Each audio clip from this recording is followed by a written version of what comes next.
Hello and welcome to our channel Solo Tales. और आज की हमारी मूवी है द प्रोक्यूरेटर। ये मूवी इसी साल रिलीज हुई एक कोर्ट ड्रामा मूवी है और इस मूवी की खास बात ये है कि ये मूवी दो अलग अलग टाइम लाइन्स में रिवॉल्व करती है। एक मर्डर से पहले का टाइम और दूसरा मर्डर के बाद का टाइम, जिसमें लॉयर्स असली किलर का पता लगाते हैं। इस मूवी में कई सारे ऐसे नाम हैं जिसे आप लोग कंफ्यूज हो जाएंगे, इसलिए मैंने फिल्म के कुछ कैरेक्टर्स के नाम बदल दिए हैं। तो चलिए ज्यादा देरी ना करते हुए शुरू करते हैं मूवी की बेसिक प्लॉट लाइन। मूवी के ओपनिंग सीन में हम मारिया नाम की लेडी को देखती हैं। मारिया पर ऐसा आरोप लगा था कि उसने जैंग नाम की एक अमीर आदमी का मर्डर किया है, लेकिन मारिया ना इस मर्डर के बारे में बताने और ना ही किसी के सवाल का जवाब देने तैयार थी। तभी मारिया का विरोधी लॉयर किम खड़ा होकर कहता है, मैडम मारिया, कोर्ट का वक्त जाया हो रहा है, क्या आप प्लीज हमें बताएंगे कि आप मर्डर वाले दिन जैंग के घर गई थी या नहीं। तब जैंग की अपोनेंट रीटा कहती है, हर मुल्जिम का हक है कि वो कितने भी समय तक साइलेंट रह सकता है, इस पर कोई लॉयर मेरे क्लाइंट पर दबाव नहीं बना सकता। किम कहता है, क्या आपकी क्लाइंट मारिया के पास चुप रहने का कोई लीगल कारण है। रीटा कहती है, सच्चाई का पता लगाकर उसे साबित करना और एविडेंस कोर्ट में पेश करना ही लॉयर का मेन काम होता है। अगर आप मेरी क्लाइंट के खिलाफ पुख्ता एविडेंस पेश नहीं कर पा रहे हैं तो इसमें मेरी क्लाइंट की क्या गलती। किम कहता है, मारिया का इस तरह कोर्ट में चुप रहना मुझे इसी तरह के एक रेप केस की याद दिला रहा है जो कि आज से 3 महीने पहले हुआ था। किम के ऐसा कहते वक्त कैमरा मारिया के हस्बैंड माइकल पर मूव होता है और इसी के साथ मूवी 3 महीने पहले के समय में शिफ्ट होती है। इधर हम माइकल को गाड़ी से बाहर आता देखती हैं। दरअसल माइकल यहाँ बिजनेस के सिलसिले से आया था। आगे माइकल क्लब के अंदर जाता है क्योंकि माइकल से उसके क्लाइंट की डीलिंग इधर ही होने वाली थी। मूवी का लॉयर किम भी एक सीक्रेट ऑपरेशन में उस बार में मौजूद था। तभी अचानक से किम के फोन में एक मैसेज आता है। दूसरी तरफ हमें पता लगता है कि जिससे माइकल की डीलिंग होने वाली है उसका नाम जैंग है। प्रेजेंट में जैंग के ही मर्डर का इल्जाम माइकल की वाइफ पर लगा हुआ है। यहाँ जैंग का सेक्रेटरी माइकल की खातिरदारी करके उसे एक पुराना और बेशकीमती पोर्ट दिखाता है। दरअसल माइकल इसी पोर्ट को खरीदने आया था, लेकिन माइकल पहले जैंग को यहाँ लाने कहता है ताकि वो उससे मिल सके। तब सेक्रेटरी अपने बॉस जैंग को बुलाने जाता है। वहीं हम जैंग को उसी बार के एक दूसरे रूम में देखती हैं।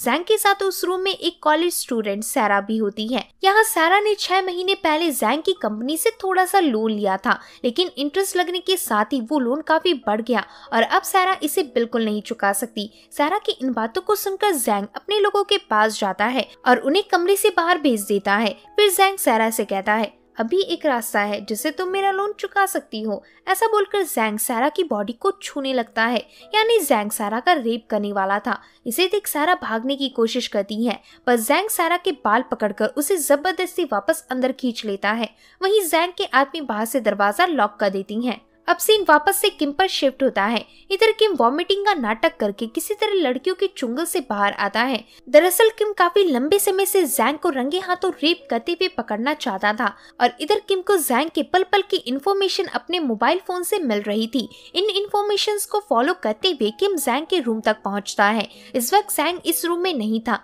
दरअसल जैंग सारा का रेप करके पहले ही यहाँ से निकल गया था और इसलिए सारा सहमी हुई थी। तब किम सारा को शांत कराता है और उसे बताता है, डरने की कोई जरूरत नहीं है, मैं एक लॉयर हूँ। दूसरी तरफ जैंग उस रूम में पहुँचता है जहाँ माइकल उसका इंतजार कर रहा था। यहाँ जैंग डील की बात करना शुरू ही करता है कि तभी उस कमरे में पुलिस वाले घुस आते हैं। इधर सीनियर ऑफिसर जैक जैंग से कहता है, हम तुम्हें रेप के इल्जाम में अरेस्ट करने आई हैं। आगे पुलिस वाले जैंग को अरेस्ट करके अपने साथ ले चलती हैं। वहीं कस्टडी में पुलिस ऑफिसर सारा को उसके स्टेटमेंट पर साइन करने कहता है, लेकिन साइन करने से पहले ही सारा को उसकी मॉम कॉल करती है। अब पुलिस वाले सारा की प्राइवेसी पर दखल अंदाजी नहीं करते हुए उस कमरे से बाहर चले जाती हैं। फिर जब सारा कॉल पिक करती है तो कॉल में सारा की मॉम घबराती हुई कह रही थी, सारा पुलिस को कुछ मत बताना वरना वो हमें मार डालेंगे। असल में सारा के घर में जैंग का एक गुंडा पहुंचा हुआ था। इसे देख सारा और भी ज्यादा घबरा जाती है। तभी पुलिस ऑफिसर रूम में वापस आता है। पुलिस के आते ही सारा झूठ बोलकर कहती है, जैंग ने मेरा रेप नहीं किया था, बल्कि मैं उसके साथ जानबूझकर फिजिकल हुई थी। सारा के इस बयान के बाद केस वापस ले लिया जाता है। वहीं जैंग मीडिया के सामने कहता है कि आज तक जितने भी रेप के इल्जाम मुझ पर लगे हैं वो सब झूठे हैं। दूसरे जैंग को किम और उसका पार्टनर हान देख रहे थे। हानी वो आदमी था जो किम को बार में जैंग की सारी इंफॉर्मेशन दे रहा था। इन दोनों को बहुत गम होता है कि जैंग उनकी इतनी कोशिशों के बाद भी जेल से छूट गया। अगले दिन सीन एक कॉलेज पर शिफ्ट होता है। इस कॉलेज में सारा पढ़ती थी। इंटरनेट के थ्रू सारा के सभी क्लासमेट को सारा के बारे में पता लग जाता है, जिससे सारा की काफी बदनामी होती है। आगे उस क्लास में एक हिस्ट्री टीचर आती है। ये हिस्ट्री टीचर और कोई नहीं बल्कि मारिया थी, जिसे हमने मूवी की स्टार्टिंग में देखा था। यहाँ क्लास के वक्त सारा सोशल मीडिया में टेक्स्ट करती है कि उसके साथ असल में रेप किया गया था, लेकिन अपने पेरेंट्स की वजह से वो चुप रही और एक प्रोसिक्यूटर तक हायर नहीं कर पाई। तब क्लास एंड होता है और सभी स्टूडेंट जाने लगती हैं। इतने में ही एक स्टूडेंट सारा को देखकर जोर से चिल्लाती है। जब मारिया आगे बढ़कर देखती है तो उसे फर्श में सारा का खून दिखता है। असल में सारा अपने हाथ की नस काटकर इस दुनिया को छोड़कर चली गई थी। सारा के मौत की खबर सुनते ही किम और हान मौके पर पहुंचती हैं। यहाँ पुलिस ऑफिसर जैक इन्हें सारा की मौत की खबर सुनाता है। इसे सुन किम कहता है, सारा ने मरने से पहले इंटरनेट में एक नोट छोड़ा था। उस नोट में उसने साफ बताया है कि उसकी मौत का कारण जैंग है। इस स्टेटमेंट से हम जैंग के खिलाफ कंसल्ट कर सकती हैं। तब इनकी इन बातों को मारिया भी सुन लेती है। आगे हम लॉयर और पुलिस ऑफिसर की मीटिंग देखती हैं। इस मीटिंग में शहर का मेयर इन सभी को एक छोटा सा भाषण देता है कि एक लॉयर को हमेशा जिम्मेदार होना चाहिए। आगे बाथरूम ब्रेक के दौरान हान अपने बॉस को सारा के इंसिडेंट के बारे में बताता है। तब बॉस कहता है, सारा के स्टेटमेंट के बगैर सिर्फ एक सुसाइड नोट के दम पर हम किसी पर मुकदमा खड़ा नहीं कर सकते। खासकर जैंग जैसे आदमी को मुकदमे तक घसीटने के लिए कोई बड़ा एविडेंस चाहिए होगा। फिर सीन मारिया पर शिफ्ट होता है, जिसे काम करते वक्त भी सारा की याद आ रही थी। मारिया को ये भी पता लग गया था कि सारा का जैंग ने रेप किया था। अब सीन जैंग पर शिफ्ट होता है। जैंग को उसके अपार्टमेंट में वॉचमैन कॉल करता है। दरअसल बाहर जैंग से मिलने मारिया आई थी। मारिया का कहना था कि वो जैंग के दोस्त की वाइफ है, तो इसी सुन जैंग वॉचमैन से उसे अंदर भेजने कहता है। आगे मारिया जैंग के घर के अंदर आती है।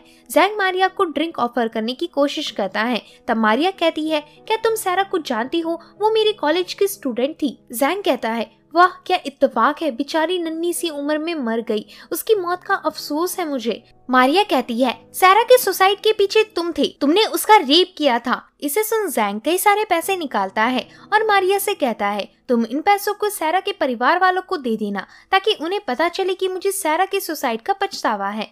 तो ये देख मारिया उन पैसों को फेंक देती है और कहती है, तुम एक शैतान हो, कोई तुम्हारे पैसे नहीं लेगा। मारिया के ऐसा कहते ही सीन ब्लैंक होता है। आगे हम मारिया को जैंग के घर से जाता देखते हैं। जाते वक्त मारिया ने अपने हाथ में एक पत्थर उठा रखा था। इधर उसी पत्थर को लेकर मारिया अपने घर तक पहुंचती है। फिर हम देखते हैं कि उस पत्थर की नोक में थोड़ा सा खून लगा हुआ था। वहीं सारा के सर में भी छोटी सी चोट आई हुई थी। तभी मूवी फ्लैशबैक में जाती है और हम हिस्ट्री प्रोफेसर लू को देखती हैं। उस वक्त मारिया प्रोफेसर लू की स्टूडेंट हुआ करती थी। प्रोफेसर लू मारिया को बताती हैं, जब भी कोई चोर ताबूत से चीजें निकालता है तो उसे ताबूत के बाहर लगी दीवार को तोड़ना पड़ता है, और ताबूत के चोरों को पकड़ने का सबसे अच्छा तरीका ये है कि उनके घर में ताबूत की दीवारों के पत्थर जरूर मौजूद होंगे। मारिया कहती है, कोई चोर भला ताबूत से सामान चुराने के बाद उसके पत्थर अपने घर में क्यों रखेगा? प्रोफेसर लू कहती हैं, क्योंकि ऐसा माना जाता है कि उन पत्थरों के अंदर मृत लोगों की आत्मा वास करती है, इसलिए वे पत्थर आज के जमाने में बहुत कीमती है, यहाँ तक कि उन्हें बगैर परमिशन के रखना इलीगल है। तभी इधर हम माइकल को देखती हैं, जो प्रोफेसर और मारिया की बातें वहीं छिपकर सुन रहा था। प्रेजेंट में मारिया के सर में चोट की वजह से दर्द होने लगता है। मारिया को कुछ अच्छे से याद नहीं आता कि जैंग के घर में उसके साथ क्या हुआ। तभी मारिया के कमरे में ऑफिसर जैक आता है और कहता है, मिस्टर जैक का खून हो गया है। कुछ देर पहले ही उनके सिक्योरिटी गार्ड को उनकी डेड बॉडी मिली है। अब क्योंकि लास्ट टाइम आप ही जैंग के घर में गई थी, इसलिए आपको हमारे साथ स्टेशन चलना होगा। तो इसे सुन मारिया हैरान होती है। फिर मूवी वापस ट्रायल के दिन में आती है। इधर रीटा सिक्योरिटी से कटघरे में पूछती है, क्या आपने मारिया को जैंग के घर से आती या वहाँ से जाती देखा था? सिक्योरिटी कहता है, नहीं, क्योंकि मैं पूरे दिन सिक्योरिटी बूथ में बिजी था। रीटा कहती है, फिर तुम इतनी श्योर कैसे हो सकते हो कि मारिया ने ही जैंग का खून किया है? तो इस पर सिक्योरिटी कुछ नहीं बोल पाता। और तभी रीटा कहती है, मतलब ये सब सिर्फ तुम्हारा अंदाजा था। तो सिक्योरिटी इस पर चुप हो जाता है। तब किम कहता है, जैंग के घर से हमें मारिया के फुटप्रिंट्स मिले हैं। साथ ही मारिया के ऑफिस में एक खास स्टोन बरामद हुआ है जिसमें खून के धब्बे लगे हैं। डीएनए रिपोर्ट्स बता रहे हैं कि वो धब्बे किसी और के नहीं बल्कि मिस्टर जैंग के खून के हैं। इसी से साबित होता है कि मिस मारिया जैंग के घर जरूर गई थी और उन्होंने अपने पत्थर से मिस्टर जैंग का कत्ल भी किया था। अब अगर मेरी थ्योरी गलत है और मारिया जैंग के घर में नहीं थी, तब मारिया कोर्ट में साफ साफ बोल सकती है। तब इधर भी मारिया कुछ नहीं कहती और वैसे ही मूवी जैंग के मर्डर के अगले दिन शिफ्ट होती है। इधर हम रीटा के ऑफिस में रिपोर्टर और मिस्टर माइकल को देखती हैं। रीटा रिपोर्टर को बताती है कि उसे जितनी हो सके जैंग की डार्क साइड दिखानी है। जैसे जैंग ने कई सारी लड़कियों के साथ रेप किया है, वही 3 महीने पहले जिस लड़की ने सुसाइड किया था उसके सुसाइड के पीछे भी जैंग का ही हाथ था। तुम्हें अपनी न्यूज में ये सब दिखाना होगा। तो इसे सुन रिपोर्टर चली जाती है। तब माइकल पूछता है, इस केस में आप मीडिया को शामिल क्यों कर रही हैं? रीटा कहती है, जब मीडिया एक ही साइड को बार बार दिखाती है तो लोग उसे सच मानने में मजबूर हो जाती हैं, जिससे कोर्ट में प्रेशर पड़ता है। ऐसा बोलकर रीटा माइकल को उसके ऑफिस में ले चलती है। यहाँ रीटा माइकल से कुछ सवाल पूछने वाली थी। रीटा कहती है, मिस्टर जैंग का आपकी वाइफ के साथ क्या रिलेशन था? और कॉल रिकॉर्ड्स बता रही हैं कि जैंग का मर्डर होने के बाद मारिया ने तुरंत आपको कॉल किया था। मैं जानना चाहती हूँ कि उस कॉल में आप दोनों ने क्या बात की थी। तब माइकल कहता है, जैंग उन लोगों में से एक था जिनसे मैं डील करता था, इसलिए मारिया का भी जैंग से मिलना जुलना था। वहीं मारिया ने मुझसे कॉल में ये कहा था कि मैं थोड़ी कंफ्यूज हूँ, मुझे बस इतना याद है कि मैं आखिरी बार जैंग के घर में थी और तुम्हें पता है जैंग टॉम रॉबर है, यानी ताबूतों को चुराने वाला। मारिया ने बस इतना ही कहा था। रीटा कहती है, मारिया ने जैंग को टॉम रॉबर क्यों कहा? माइकल कहता है, मैं खुद नहीं जानता। फिर हम किम को देखते हैं जो जैंग के घर जांच करने आया था। इधर किम को टूटा हुआ फिश टैंक दिखता है। ध्यान से देखने पर किम को फिश टैंक की मिट्टी में एक पैटर्न दिखाई देता है, जैसे वहाँ कोई चीज रखी हुई थी। इसे देखने के बाद किम इंस्पेक्टर जैक के पास जाता है। इंस्पेक्टर जैक बताते हैं, मर्डर वाले दिन 8:30 बजे हमें सिक्योरिटी ने कॉल करके यहाँ बुलाया क्योंकि उसके मालिक जैंग की हत्या हो गई थी। हम सभी यहाँ 9 बजे पहुँच गए थे और जब हमने बिल्डिंग के वॉचमैन से जांच की तो उसने बताया कि मारिया नाम की लेडी जैंग से मिलने आई थी। वहीं जेल में रुकने तक मारिया ने पुलिस स्टेशन में अपनी पूरी कहानी बताई थी। उसने हमें बताया था कि उसके आते ही जैंग ने उसके घर में स्वागत किया था, लेकिन मारिया ने जैंग से ये कहा कि वो यहाँ सारा के लिए न्याय मांगने आई है। तो इसे सुन जैंग ने मारिया को अपना मुंह बंद रखने के लिए कुछ पैसे ऑफर किए, पर मारिया ने इन पैसों को रिजेक्ट कर दिया, जिससे देख जैंग का शैतान एक बार फिर जाग गया और उसने मारिया के साथ जबरदस्ती करने की कोशिश की। इसके बाद क्या हुआ मारिया को कुछ याद नहीं। तब किम कहता है, मारिया तुमसे झूठ बोल रही थी, जरा जैंग के मर्डर वेपन यानी इस पत्थर को देखो। इस पत्थर की सतह पर कुछ मार्क्स बनी हुई हैं जो कि किसी चीज को पानी में रखने से बनती हैं। अब इधर आओ और इस टूटे हुए फिश टैंक पर नजर डालो। इसकी मिट्टी में एक बड़ा सा गैप है। इस गैप की शेप मर्डर वेपन से एक्जैक्ट मिलती जुलती है। वहीं फिश टैंक के कांच को एशरे मारकर तोड़ा गया है। अब जैसा कि आपने बताया कि मारिया के साथ जैंग जबरदस्ती कर रहा था, तो वो उससे जैंग पर हमला करेगी या फिर उसे फिश टैंक को तोड़ेगी। इंस्पेक्टर जैक कहता है, ऐसा भी हो सकता है कि फिश टैंक मिस्टर जैंग ने तोड़ा हो। किम कहता है, जैंग अपना ही फिश टैंक क्यों तोड़ेगा? ऐसा बोलकर किम फर्श की तरफ गौर से देखता है और तभी किम के हाथ एक पतला सा डिवाइस लगता है। असल में ये डिवाइस एक तरह का रिकॉर्डर है, लेकिन काफी समय से ये पानी में डूबने के कारण खराब हो गया है। किम कहता है, जरूर इस रिकॉर्डर को दोनों में से किसी ने इस फिश टैंक में डाल दिया होगा, जिस कारण अगले आदमी को फिश टैंक तोड़ना पड़ा और ये रिकॉर्डर जमीन में आ गिरा। एक और बात, जैसा मैडम मारिया ने बताया था कि वो यहाँ सारा के लिए न्याय मांगने आई थी, अब क्या कोई न्याय मांगने वाला अपने विरोधी के घर ड्रिंक करेगा?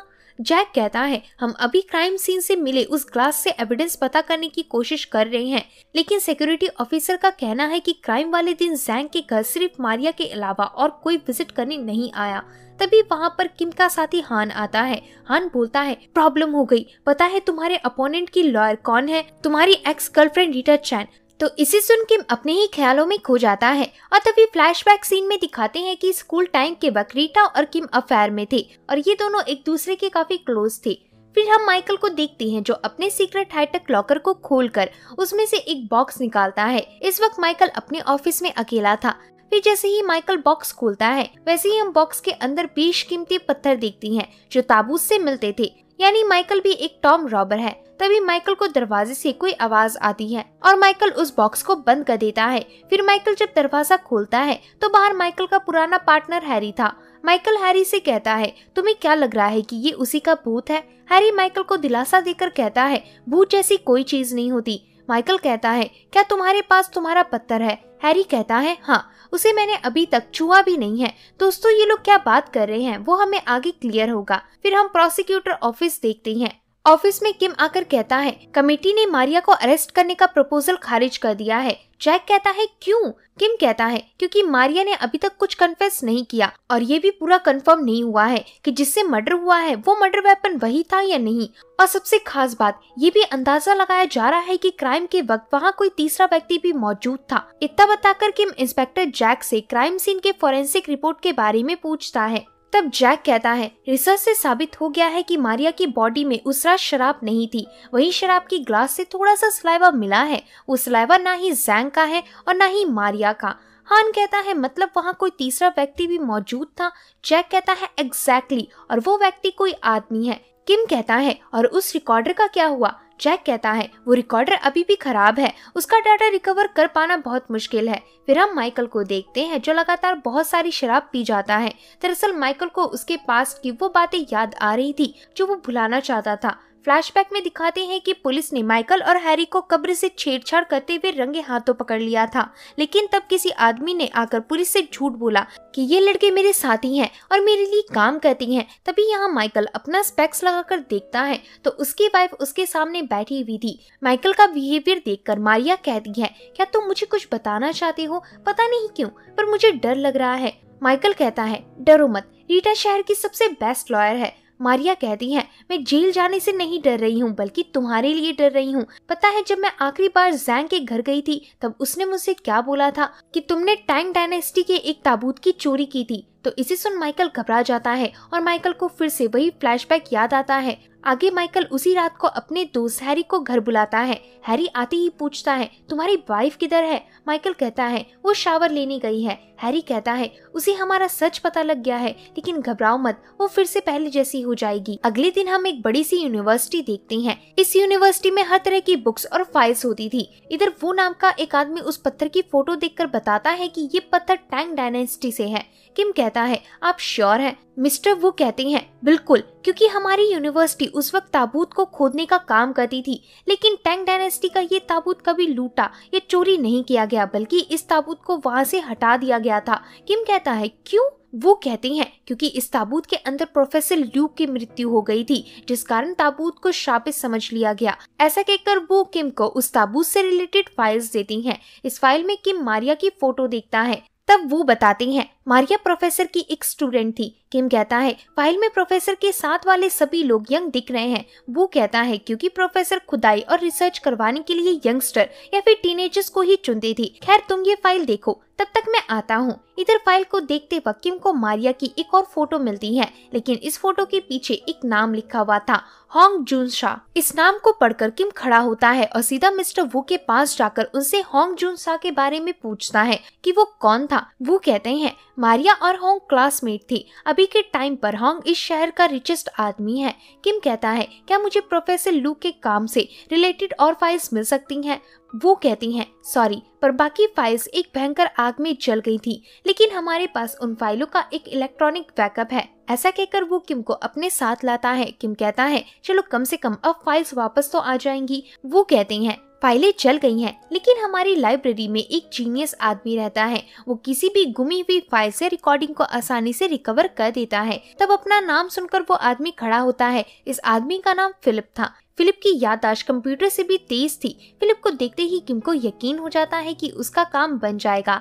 आगे किम फिलिप से अपने साथियों को इंट्रोड्यूस कराता है और ये सभी उस रिकॉर्डर की रिकॉर्डिंग को वापस रीस्टोर करवाने का काम फिलिप से करवाती हैं। लेकिन फिलिप को अकेले में गाना सुनते हुए काम करने की आदत थी, तो फिलिप की ये कंडीशन किम मान जाता है और फिर ये तीनों वहाँ स्पीकर चलाकर उस कमरे से बाहर चले जाते हैं। बाहर किसी को भी यकीन नहीं था कि फिलिप उस रिकॉर्डिंग को रिकवर कर पाएगा। आगे थोड़े समय बीतते ही जब ये तीनों कमरे में वापस आते हैं तो इन्हें यहाँ फिलिप डांस करता दिखता है। दरअसल फिलिप ने वो रिकॉर्डिंग रिकवर कर ली थी। अब इधर ये तीनों उस रिकॉर्डिंग को सुनते हैं। ये रिकॉर्डिंग ही इनका सबसे बड़ा विटनेस था। अगले दिन किम कोर्ट में ये रिकॉर्डिंग सभी को सुनाता है। इसमें मारिया और जैंग की आवाज थी जिस रात जैंग का मर्डर हुआ था। इसमें मारिया ने जैंग को बोलते हुए रिकॉर्ड कर लिया था कि उसी ने सारा का रेप किया है, इसलिए जैंग मारिया से रिकॉर्डर छीनने की कोशिश कर रहा था, लेकिन मारिया उसे रिकॉर्डर नहीं देना चाहती थी, जिस पर दोनों की लड़ाई होने लगती है और अंत में जैंग कहता है मारिया मुझे मार डालेगी। इतना कहते ही रिकॉर्डिंग खत्म हो जाती है। किम कहता है ये रिकॉर्डिंग जैंग के जिंदा होने से पहले की थी और इसमें मारिया को जैंग से लड़ते हुए साफ सुना जा सकता है। तब रीता उठकर कहती है मैं पहले अपने विरोधी लॉयर से जानना चाहती हूँ कि क्या उन्होंने ये रिकॉर्डिंग कोर्ट में पेश करने से पहले इसके ओनर की परमिशन ली थी। किम कहता है जैंग का मर्डर हो गया है, वहीं मारिया कुछ बोलने को तैयार नहीं है, तो हम किसकी परमिशन लेते। रीटा कहती है वॉइस प्रिंट आइडेंटिफिकेशन के बगैर ये तर्क लगाना बेकार है कि ये वॉइस मारिया और जैंग की है, क्या पता ये किसी की डबिंग वॉइस हो। किम कहता है पहली बात रिकॉर्डिंग में रिकॉर्डेड आवाजें मारिया और जैंग से पूरी तरह मैच करती हैं और दूसरी बात इस रिकॉर्डिंग से मारिया को कोई ऑब्जेक्शन भी नहीं है, इसलिए ये पूरी तरह एक्सेप्टेबल है कि इस रिकॉर्डिंग को एविडेंस माना जाए। तो इधर जज कहता है कोर्ट के नियमों के आधार पर किम की बात बिल्कुल सही है और इस रिकॉर्डिंग को एविडेंस मानना लीगल है। तब रीटा कहती है चलो मान लेती हैं कि रिकॉर्डिंग में रिकॉर्डेड आवाजें उन्हीं की हैं, पर रिकॉर्डिंग में बोला क्या गया है। रिकॉर्डिंग में जैंग ने एडमिट किया है कि हाँ उसी ने सारा का रेप किया है। इतना कहने के बाद जैंग ने मारिया का रिकॉर्डर देख लिया और उससे छीनने की कोशिश की। अब आगे क्या हुआ होगा मैं बताती हूँ। आगे जैंग को गुस्सा आ गया होगा और उसने मेरी क्लाइंट मारिया को मारने की कोशिश की होगी। इसी बीच बचाव में मारिया से गलती से जैंग का मर्डर हो गया। किम कहता है अगर ये सब सेल्फ डिफेंस के लिए हुआ था तो मारिया अब तक चुप क्यों है। तब रीटा इस सवाल को टालकर कहती है वैसे फोरेंसिक से निकलकर आया है कि क्राइम सीन में एक और आदमी भी मौजूद था और उसने ड्रिंक पी भी थी। अभी तक किसी को भी नहीं पता वो आदमी कौन है। जब तक उस आदमी के बयान नहीं मिल जाते तब तक मारिया को दोषी साबित करना बेफिजूल है। अब किम के केस में एक और नई प्रॉब्लम पैदा हो गई थी। किम को कैसे भी करके उस तीसरे आदमी का पता करना था जो वारदात में मौजूद था, वरना वो केस को आगे नहीं बढ़ा पाएगा क्योंकि मारिया भी कोई बयान नहीं देगी। तभी वहाँ इंस्पेक्टर जैक कहते हैं ड्रिंक पे मिले डीएनए के रिजल्ट आ गए हैं, लेकिन अब तक कोई मैच नहीं मिला। इसे सुन किम के दिमाग में एक आइडिया आता है। किम कहता है हो सकता है कि वो तीसरा आदमी जैंग के ही घर में कुछ दिनों से मौजूद हो। वैसे भी मर्डर वाले दिन मारिया के अलावा कोई आदमी अंदर नहीं आया था, यानी अंदर का आदमी कातिल है। जैक कहता है इस बात पर पॉइंट है। फिर जैक अपने फोन से जैंग के घर विजिट करने वाले लोगों की लिस्ट मंगवाता है। इस लिस्ट को देखते हुए किम की नजर हैरी होंग नाम पर पड़ती है। किम ने पता किया था कि हैरी होंग जुंग शाह का छोटा भाई है जिसका नाम मारिया की फोटो के पीछे लिखा था। तब इंस्पेक्टर हान फैसला करता है कि वो हैरी होंग का डीएनए ले आएगा।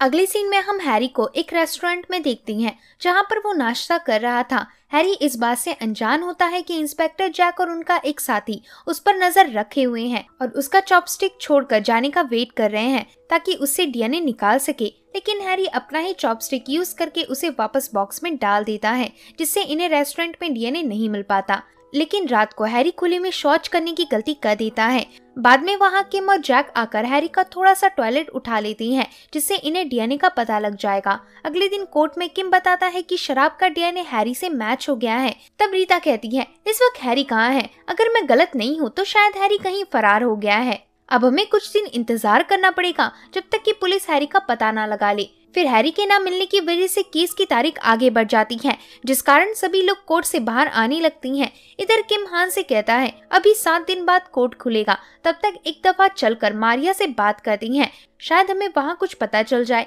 मारिया से मिलने ये दोनों डिटेंशन सेंटर जाती हैं। यहाँ एक पुलिस ऑफिसर इन्हें कोड दिखाता है जो मारिया के लिए उसकी फैमिली ने भेजा था और ऑफिसर इस कोड को चेक कर चुका था कि ये एक नॉर्मल सा कोड है। आगे वो ऑफिसर मारिया को वो कोट पहनाकर किम के सामने बिठाता है और उसे चेयर से लॉक कर देता है। यहाँ किम मारिया से उसके चुप होने का रीजन पूछता है। तब मारिया कहती है मैं बस एक बार अपने हस्बैंड से मिलना चाहती हूँ, उसके बाद मैं सब कन्फेस कर दूंगी। किम कहता है तुम्हारे हस्बैंड यानी होंग जोंग शो, यही माइकल का असली नाम है ना। तो इसे सुनते ही मारिया अजीब बिहेव करने लगती है और मारिया को हॉस्पिटल में एडमिट कराया जाता है। आगे माइकल डॉक्टर के पास जाकर मारिया को क्या हुआ है ये पूछता है। तब डॉक्टर कहता है किसी एलर्जी की वजह से मारिया के नेसल कैविटी में खराबी आ गई है जिस कारण उसका फेफड़ा अच्छे से काम नहीं कर रहा है। शायद मारिया को रिकवर होने में लंबा समय लग जाएगा। ऐसा बोलकर डॉक्टर चला जाता है। तभी माइकल पीछे से किम पर हमला करता है और कहता है तुमने मेरी वाइफ के साथ क्या किया। माइकल के ऐसा कहते ही वहाँ पर कई सारे मीडिया वाले आ जाते हैं और इनमें से एक तो किम की माइकल को दूर हटाते हुए तस्वीर ले लेता है जिससे अगले ही दिन मीडिया में खबर छपती है किम ने केस के गुस्से की वजह से डिफेंडर के पति पर हमला कर दिया। फिर हम किम के बॉस को देखते हैं जिससे मेयर मिलने आया था। मेयर ने भी अखबार में किम की न्यूज सुन ली थी। मेयर कहता है एक लॉयर और एक आम नागरिक के रिश्ते में कभी कड़वाहट नहीं आनी चाहिए, लेकिन आपके इस एम्प्लॉय ने लॉयर की नाक कटवा दी है। बॉस कहता है तब मुझे क्या करना चाहिए? मेयर कहता है तुम्हें जो करना है तुम पहले से ही जानते हो। तभी ऑफिस में किम आ जाता है। बॉस किम से कहता है तुम्हें कुछ दिन आराम करना चाहिए, तब तक तुम्हारा केस असिस्टेंट हान संभालेगा। यानी किम को नौकरी से कुछ दिनों के लिए सस्पेंड कर दिया गया है। अब इस केस की पूरी जिम्मेदारी हान पर आ गई थी। अचानक से हान को ऑफिस में फिलिप का कॉल आता है। कॉल में फिलिप बताता है कि मैंने टैंग डायनेस्टी की वो फाइल रिस्टोर कर ली है जिसके बारे में मिस्टर किम मुझसे पूछ रहे थे। हान कहता है ठीक है, मैं उस फाइल को लेने आ रहा हूँ। फिर हान फिलिप के काउंटर में पहुँचता है और फिलिप फाइल की डिटेल्स हान के हवाले कर देता है। इस फाइल में उन सभी के नाम थे जो टॉम की खुदाई का काम करते थे। हान उस फाइल को देखने के बाद कहता है जैंग, हॉन जुनशा यानी माइकल, उसका भाई हैरी और मारिया एक दूसरे को 22 साल पहले मिले थे टैंग डायनेस्टी एक्सप्रेस की खुदाई में पार्टिसिपेट करते वक्त। तब मिस्टर वो कहते हैं असल में मारिया और हॉन्ग जुनशा उर्फ माइकल 1998 में मिले थे। हान कहता है और हैरी और जैंग वो कहते हैं अरे याद आया, प्रोफेसर लू ने मरने से पहले 3 टीनेजर्स की एक टीम बनाई थी। वे टीनेजर्स ताबूतों की चोरियां करते थे। पुलिस वालों को शक था कि ताबूतों की ये चोरी जैंग, माइकल और उसका भाई हैरी करते होंगे, लेकिन बाद में पता लगा कि ये पुलिस की गलतफहमी थी। तभी सीन कट होकर किम पर आता है जिसे हान कॉल करके कहता है आज से 22 साल पहले शहर से कुछ ताबूत गायब होते थे। शायद पुलिस रिकॉर्ड देखने पर मुझे ये केस और क्लियर हो जाएगा, इसलिए मैं रिकॉर्ड लेने पुलिस स्टेशन जा रहा हूँ। किम कहता है जरा सुनो, क्या तुम किसी तरह मारिया का टेस्ट किया हुआ कोट मेरे पास ला सकते हो? हान कहता है क्यों? किम कहता है मारिया के नसल कैविटी में एलर्जी हुई थी और ये सब उसी दिन हुआ था जिस दिन मारिया के परिवार वालों ने उसे वो कोट भेजा था। तो हान किम की बात समझ जाता है। फिर हान रात तक में पुलिस स्टेशन से टॉम रॉबरी की रिकॉर्ड फाइल ले आता है। हान ने ये फाइल पढ़ ली थी और हान किम को कॉल में बता रहा था कि इस फाइल ने पूरा केस पलट दिया है। इस बारे में मैं फोन पर नहीं बता सकता, इसलिए मैं फाइल तुम्हारे घर ला रहा हूँ। ऐसा कहकर हान अचानक से पीछे पलटता है। यहाँ एक कार ड्राइवर जल्दी से हान को देखकर अपना फोन नीचे रख लेता है, जिसे देख हान समझ जाता है कि उसका यहाँ ज्यादा देर तक रुकना सेफ नहीं। अब हान जल्दी से फोन काटकर उस जगह से निकलने की तैयारी करता है, लेकिन कार का ड्राइवर तब से हान को फॉलो कर रहा था। इसे देख हान अचानक से उस ड्राइवर के पीछे आकर उसे लॉक कर देता है, लेकिन यहाँ एक और आदमी ड्राइवर के साथ मिला हुआ था। वो आदमी हान को डिस्ट्रैक्ट कर देता है, जिससे ड्राइवर वहाँ से भाग जाता है और सीधा गाड़ी में बैठता है। ये ड्राइवर हान से पुलिस रिकॉर्ड छीनने आया था, लेकिन हान के बैग में कुछ नहीं था। इसे देख ड्राइवर गुस्से में हान को ढूंढकर अपनी गाड़ी से ठोक देता है, जिससे हान तड़प तड़प कर मरने लगता है। वहीं एक आदमी आकर हान की हालत देखता है और एम्बुलेंस बुलाने जाता है, लेकिन ये एम्बुलेंस बुलाने नहीं बल्कि ये कंफर्म करके बताने आया था कि हान का बचना मुश्किल है। दरअसल ये हमला यहाँ हैरी ने करवाया था। हान के एक्सीडेंट की बात सुनकर किम हॉस्पिटल पहुंचता है। यहाँ जैक कहता है हान की हालत बहुत खराब है, लेकिन घबराओ मत, वो बहुत जल्द ठीक हो जाएगा। खैर मैंने एक्सीडेंट वाली जगह के कैमरास देखे, उससे पता लगा कि ये एक्सीडेंट हैरी ने करवाया था। तब बॉस कहता है डॉक्टर ने हमें ये हैंकी दी। एक्सीडेंट के बाद हान ने ये हैंकी टाइटली पकड़ रखी थी। किम कहता है हमला होने से पहले मुझे हान ने बताया था कि उसके हाथ एक बहुत तगड़ा एविडेंस लगा है। हान के हाथ में मिली ये हैंकी शायद उस एविडेंस का क्लू हो सकती है। सर मुझे एक और मौका दीजिए इस केस को सुलझाने का। तो इसे सुन किम का बॉस उसे उसकी आईडी वापस देता है। मतलब अब किम फिर से अपनी जॉब में आ चुका है। इसके बाद किम उस एरिया में जाता है जहां हान पर हमला हुआ था। तभी किम देखता है कि उसके ठीक सामने कई सारे लॉकर्स लगे हुए थे। किम उन सभी लॉकर्स को खोलकर देखता है, क्योंकि किम को पता था कि एविडेंस छिपाने के लिए ये परफेक्ट जगह है और हान ने कम वक्त रहते यही एविडेंस रखा होगा। तभी किम को एक लॉकर के अंदर से वो फाइल मिल जाती है जिसे हान अपने साथ ला रहा था। इस फाइल में मेयर यान के बारे में लिखा था कि वो पहले इंस्टीट्यूट के डायरेक्टर थे। बस इतना पढ़कर किम कहता है हमें इस फाइल को वापस यहीं छोड़कर निकलना होगा, इससे पहले मेयर के लोग इधर आ जाए। किम के ऐसा कहते ही सीन ब्लैंक होता है और आगे हम माइकल को देखते हैं, जिससे मेयर वही फाइल देता है। ये फाइल मेयर को भी लॉकर से मिली थी, जिसे किम जानबूझकर छोड़ आया था। मेयर कहता है हैरी किसी काम का नहीं, मैंने हैरी को एक पौधा दिया था पर उसने उस पौधे को जहर बनाकर जैंग के ग्लास में डाल दिया और उसे मारने की कोशिश की। कल ही की बात है, मैंने हैरी को ये फाइल बस लाने भेजा था, लेकिन इसकी जगह उसने एक लॉयर को ठोक दिया। एक बार मैंने कहा था कि वो तुम्हारी वाइफ से मिलकर उसे ट्रायल के खत्म होने तक चुप होने कहे, लेकिन उसने इसकी जगह तुम्हारी वाइफ के कोट में इन्फेक्शन की केमिकल डाल दिया। खैर तुम्हारे साथ भी कुछ ऐसा ही है। जब मैं कल्चरल इंस्टीट्यूट का डायरेक्टर था तब मैंने तुम्हारी जान बचाई थी, लेकिन तुमने मेरे लिए आज तक ऐसा कुछ नहीं किया। मेयर के ऐसा कहने पर माइकल को उसका पास्ट याद आता है, जिसके साथ ये मूवी फिर से फ्लैशबैक में चली जाती है और हम एक बहुत बड़ी पहाड़ी देखते हैं जहाँ पर मकबरे की खुदाई चल रही थी। इन्हीं मकबरे में से एक पर प्रोफेसर लू और माइकल काम कर रहे थे। तभी अचानक से प्रोफेसर का पैर मकबरे के अंदर चला जाता है, पर समय रहते माइकल प्रोफेसर का हाथ पकड़ लेता है। यह मकबरा बहुत गहरा था और इसमें गिरने से प्रोफेसर की जान जा सकती थी। प्रोफेसर माइकल को ऊपर खींचने कहता है। तभी माइकल को याद आता है कि प्रोफेसर की वजह से वो मारिया से कभी मिल नहीं पाता और हमेशा उसे मारिया के घर छिपकर जाना पड़ता है। इसलिए इधर माइकल जानबूझकर प्रोफेसर का हाथ छोड़ देता है, जिसके बाद माइकल और उसके दोनों साथी मकबरे के अंदर जाते हैं। मकबरे के अंदर टैंग डायनेस्टी के महंगे बेशकीमती पत्थर थे, जिन्हें देखकर हैरी और जैंग बहुत खुश होती हैं।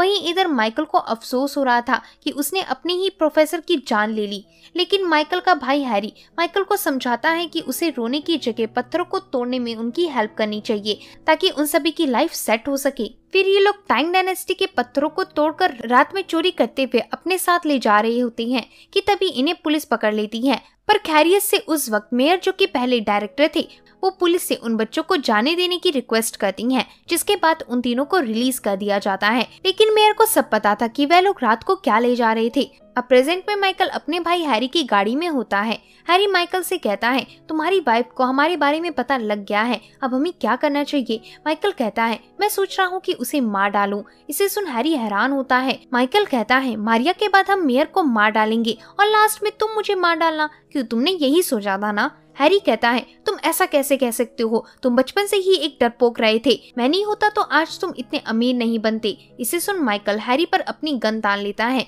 जिससे हैरी का ध्यान भटक जाता है और तभी गाड़ी रास्ते में पलटकर बुरी तरह से क्रैश हो जाती है। ये एक काफी बड़ा एक्सीडेंट था, लेकिन फिर भी ये दोनों बच गए थे। लेकिन यहाँ माइकल अपनी गन हैरी पर अड़ा लेता है और तभी ये सीन यहीं एंड होता है। आगे माइकल हॉस्पिटल में अपनी वाइफ से मिलने जाता है। यहाँ माइकल की वाइफ को जैंग ने मरने से पहले बता दिया था कि प्रोफेसर को माइकल ने ही मारा है। तब माइकल कहता है, हाँ मैंने ही उन्हें मारा था, क्योंकि अगर वो जिंदा होते तो हम दोनों की कभी शादी नहीं होती, क्योंकि प्रोफेसर हमेशा तुम्हें अपने साथ रखते थे। ऐसा बोलकर माइकल गन से खुद को मारकर सुसाइड कर लेता है, जिसे देखकर मारिया एकदम से ट्रॉमा में चली जाती है और तभी फ्लैशबैक में जैंग को दिखाती हैं, जो मारिया को अपने घर से धक्के मारकर बाहर कर रहा था। इसी धक्का मुक्की में मारिया के कपड़ों से रिकॉर्डिंग डिवाइस गिर गई। इस डिवाइस को जैंग उठाता है और कहता है, तो तुम ये सबूत दिखाकर मुझे मरवाना चाहती थी? ऐसा कहकर जैंग रिकॉर्डिंग डिवाइस पानी में फेंक देता है, जिसे निकालने के चक्कर में मारिया पूरा फिश टैंक तोड़ देती है। लेकिन तभी डिवाइस ढूंढते वक्त मारिया के हाथ ताबूत का पत्थर लगता है। इसे देख मारिया समझ जाती है कि जैंग ने ही टैंग डायनेस्टी के ताबूत की चोरी की थी। तब जैंग शराब के नशे में बताता है, ये ताबूत चुराने वाला मैं अकेला नहीं था, बल्कि इसमें तुम्हारा हस्बैंड और उसका भाई हैरी भी शामिल थे। तुम एक बार अपने हस्बैंड से पूछ कर देखो। तो इस सब पर मारिया को यकीन नहीं होता और मारिया जैंग को चुप कराने के चक्कर में उसे उसी के पत्थर से मार डालती है। और ये सारा कांड करने के बाद जब मारिया खुद को आईने में देखती है तो यहाँ मारिया को यकीन नहीं होता कि ये सब उसने कैसे किया। अचानक से ये सारी घटना मारिया को एकदम से याद आती है और मारिया की पूरी बॉडी वहीं थम जाती है। अगले दिन मारिया को फिर से कोर्ट में पेश किया जाता है। यहाँ पुलिस वालों ने हैरी को भी ढूंढ लिया था। हैरी की हालत बहुत खराब थी। किम इन सब के सामने केस की सारी गुत्थी बताता है। असल में हैरी, जो हाल ही में हुए एक्सीडेंट से सरवाइव कर गया है, वो एक एक करके सभी ताबूत के हिस्से को लूटना चाहता था। वहीं हमें पता लगा कि जिस दिन मारिया जैंग के घर गई थी, उसी दिन हैरी जैंग से प्राइवेटली मिलने आया था। वहाँ जैंग के घर से निकलने से पहले हैरी जैंग के ग्लास में जहर मिलाकर गया था। अब क्योंकि ये जहर बहुत कॉम्प्लिकेटेड था, इस कारण से हमारे साइंटिस्ट इस जहर का पहली बार में पता नहीं कर पाए। दरअसल उस रात इसी जहर का थोड़ा सिप लेने से मिस्टर जैंग का नर्वस सिस्टम खराब हो गया और वे मारिया का विरोध तक नहीं कर पाए, जिस कारण आसानी से जैंग की मृत्यु हो गई। तब इधर किम की बातों को सुनकर जज मारिया से उसके बचाव में कुछ कहने कहता है। तब मारिया कोर्ट में अपना पहला शब्द कहती है, गिल्टी, यानी कि मैं इस गुनाह को मानती हूँ। तब मारिया के गुनाह एक्सेप्ट करने के बाद ये केस हमेशा के लिए क्लोज हो जाता है। वहीं हम देखते हैं कि इस केस के बाद किम और रीटा एक दूसरे से बात करती हैं। ये दोनों अब भी फ्रेंड थे और केस के बाद इनमें कोई अनबन नहीं थी।